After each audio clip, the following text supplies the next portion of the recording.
Hey now, Halloween hounds, it is Blackmetalwerewolf making another pumpkin carving video for you this year.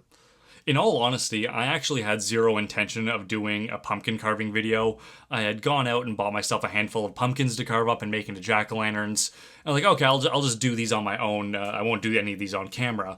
But over the past few weeks, so many people has messaged me wanting to know when I'm going to be doing a pumpkin carving video. I was kind of blown away. I didn't realize so many people wanted to see these videos. So I went out and bought another pumpkin to carve up, and here we are. And last night, I had carved up a few of the other pumpkins that I had bought, and you'll see that at the end of the video. And while I was doing it, I was watching It's the Great Pumpkin, Charlie Brown, because that's just tradition at my place. If you're going to carve pumpkins, you have to watch It's the Great Pumpkin, Charlie Brown.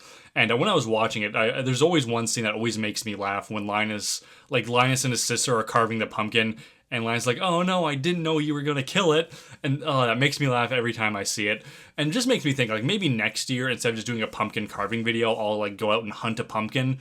Because every year when I do this, like, I go to the grocery store and I buy a pumpkin or a farm or something, and the pumpkin's already dead. Like, I didn't actually want to see I didn't want to be there when the pumpkin died. But maybe next year I'll go get myself a shotgun and I'll go out hunting for some wild pumpkins, shoot them myself, take their heads as trophies, bring them home, and carve them up that way.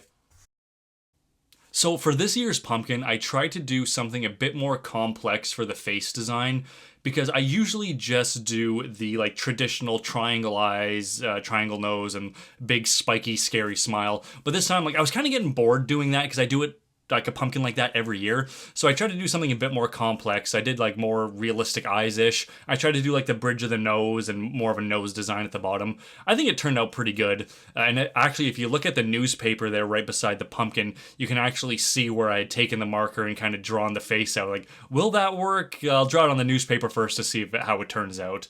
But yeah, I thought, like I said before, I was getting a little tired of doing like the traditional look. I want to do something a bit more complex. And I mention this every year, but the TV show Outrageous Pumpkins, I see all the cool shit that those guys do. I'm like, God, I really want to do something like that. And this time I like, you know what? I'll do something a bit different. I won't go too outrageous, but I'll have a bit more fun with it, do something a bit more complex, and see how it turns out. If it works out, cool, I can get better. If not, then I'll just go back to the triangle eyes and everything. I'm hoping that in the future, I get good enough at carving pumpkins that I can do a lot more complex faces, because I would love to do like a werewolf or like the actual Wolfman or like Nosferatu or Frankenstein or something. Like to be able to sit down and be able to draw it out and then carve it out accurately and have it look really good. I know like you can just go onto Google and easily get stencils for these things, but in my opinion, that's kind of cheating, don't you think? Like, it should just be you, a marker, and your crappy little tools or a knife or something to make these designs. I think if that you have to go out and get a stencil to do these things, that's kind of defeats the purpose of a jack-o'-lantern. Maybe that's just me being a jack-o'-lantern elitist.